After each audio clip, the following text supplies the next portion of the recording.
वाशिमच्या शिरपूर ते गौळखेडा आणि पांगरखेडा गावाला जोडणाऱ्या पुलावर मोठा खड्डा पडला। गेल्या 6 महिन्यांपासून या रस्त्याची दुर्गती झाल्याने मोठा अपघात घडण्याची भीती आहे। प्रशासनाने तात्काळ लक्ष देऊन दुरुस्ती करावी अशी मागणी वाहन चालकांनी केली आहे।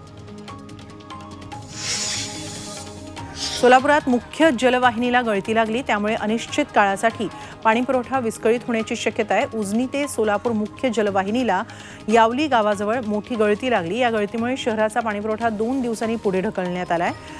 पाणी जपून वापरण्याचं आवाहन महापालिकेने केलंय। वाशिमच्या मंगरुळपीर तालुक्यातील बेलखेड गावच्या जिल्हा परिषद शाळेत पोषण आहार नियमित मिळत नाहीये। तसंच आहारही व्यवस्थित नसल्याने गावकऱ्यांनी मुख्याध्यापकांविरोधात गटविकास अधिकाऱ्यांकडे तक्रार केली। यावेळी गावकऱ्यांनी मुख्याध्यापकावर कारवाईची मागणी केली आहे। अमृत नोनी आर्थो प्लस ये एक प्रूवन फॉर्मूला है। इसमें मौजूद नोनी फल के गुण और आयुर्वेदिक जड़ी बूटियां शरीर को जरूरी पोषक तत्व देने के साथ साथ हड्डियों और जोड़ों के घिसने, उनमें होने वाले सूजन और दर्द को रोकने में मदद करता है। दर्द मुक्त जीवन के लिए अमृत नोनी आर्थो प्लस। अधिवेशन होईपर्यंत वाट पाहू, मात्र या अधिवेशनात अधिसूचनेची अंमलबजावणी न केल्यास 21 तारखेपासून नियोजनबद्ध आंदोलन सुरू करू असा इशारा जरांगेंनी दिलाय। सध्या राज्यभरात सुरू असलेली आंदोलनं शांततेत करा, विद्यार्थ्यांना त्याचा त्रास होऊ देऊ नका असं आवाहनही त्यांनी मराठा समाजाला केलंय।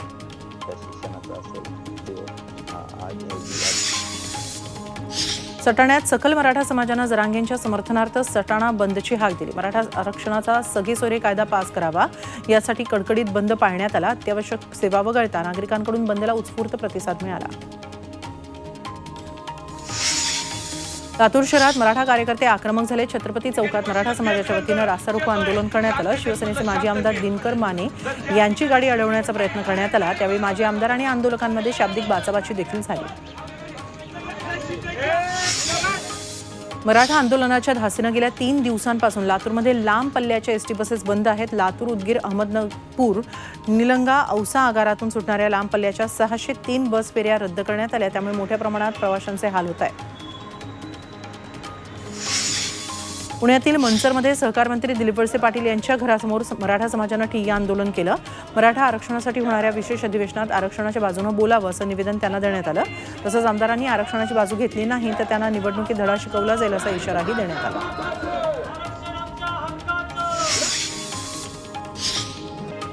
राष्ट्रीय ओबीसी महासंघाचे बबनराव तायवाडे यांनी मनोज जरांगेंवर निशाणा साधलाय। जरांगेंनी खानदान मिटवून टाकू अशी भाषा केली आहे। त्याविरुद्ध पोलिसांनी गुन्हा दाखल करावा अशी मागणी तायवाडेंनी केली आहे। तसंच मागासवर्गीय समितीचा अहवाल पाहिल्यावरच त्यावर भूमिका मांडू असंही ते म्हणाले। तर सरकार ओबीसी विरोधी असल्याचा आरोपही त्यांनी केला।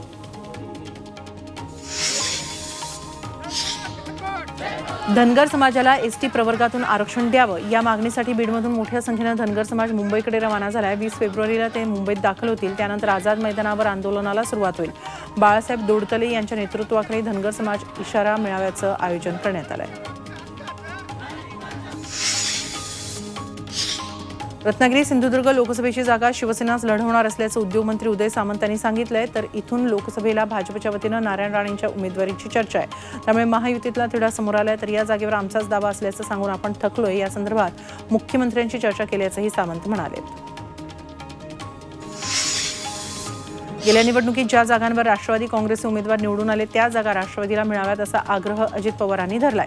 रायगडच्या तळा इथं आयोजित पक्षाच्या मेळाव्यात ते बोलत होते। अद्याप महायुतीची जागा वाटपासंदर्भात बैठक किंवा चर्चा झालेली नाही, मात्र त्या जागा मिळण्यात कुठली अडचणही वाटत नाही असंही अजित पवार म्हणाले।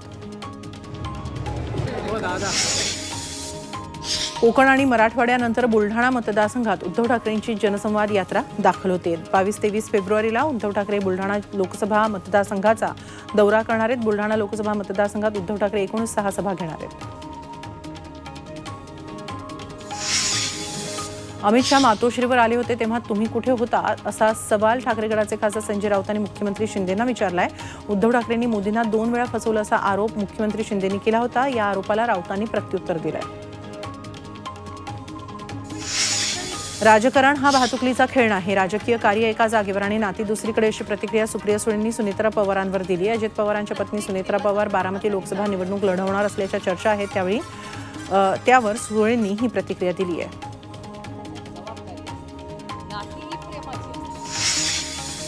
अमोल कोल्हेंना पाडणारच हा अजित पवारांचा अहंकार दिसतोय. मात्र शिरूरमधून कोल्हेच निवडून येणार असं लोकांनी ठरवलंय असा टोला रोहित पवारांनी लगावलाय. कोल्हे शिरूरमधून पुन्हा निवडून येणार नाहीत असं आव्हान अजित पवारांनी दिलं होतं. त्यावर रोहित पवारांनी हे उत्तर दिलंय.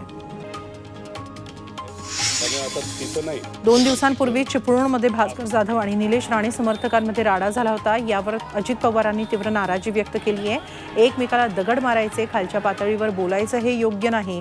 विचार मांडताना कुणाच्या भावना दुखावल्या जाणार नाहीत हे पाहिलं पाहिजे. माणसांना जनावरांची उपमा दिली जाते, हे महाराष्ट्राला परवडणारं नाही असं अजित पवार म्हणाले. बाळासाहेबांच्या आशीर्वादानेच रामदास कदम वाल्याचा वाल्मिकी झालाय. शिवसेना या 4 शब्दामुळे आपण राजकारणात आहात हे विसरू नका असा इशारा राजन साळवेंनी दिला. उद्धव ठाकरेंची ईडी चौकशी करा, ठाकरेंपर्यंत खोके कसे पोहोचले हे तपासा अशी मागणी रामदास कदमांनी केली होती. त्यावर राजन साळवेंनी पलटवार केलाय. लातूरमध्ये काँग्रेसचे दिवंगत नेते आणि माजी मुख्यमंत्री विलासराव देशमुखांच्या पुतळ्याचं आज अनावरण झालं. विलास साखर कारखान्याच्या प्रांगणात हा पुतळा उभारण्यात आलाय.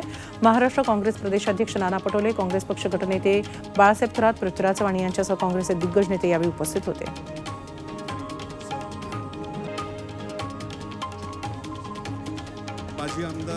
नवी मुंबईतील वाशीत राष्ट्रवादी काँग्रेसनं अल्पसंख्याक विश्वास मेळावा घेतला. त्यासाठी राज्यभरातून कार्यकर्ते आणि पदाधिकारी हजर होते.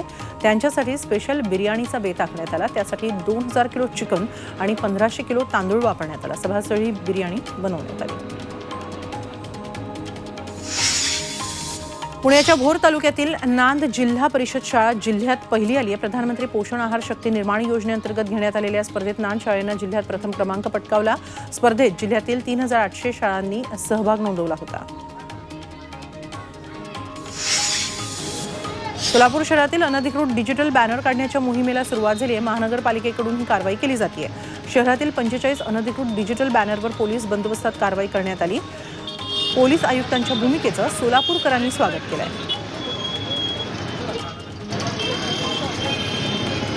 अयोध्येतील राम मंदिरात महाराष्ट्राचे कीर्तनकार डॉक्टर पंकज महाराज गावंडेंचं कीर्तन सादर होणार आहे. त्यांना न्यासाकडून निमंत्रण आलंय. त्यासाठी ते रवानाही झालेत. आपलं हे परम भाग्य असल्याची भावना पंकज महाराजांनी यावेळी व्यक्त केली. श्रीराम प्रतिष्ठापनेनंतर पहिल्यांदाच होणाऱ्या कीर्तन सोहळ्याचा मान महाराष्ट्राला मिळाला आहे.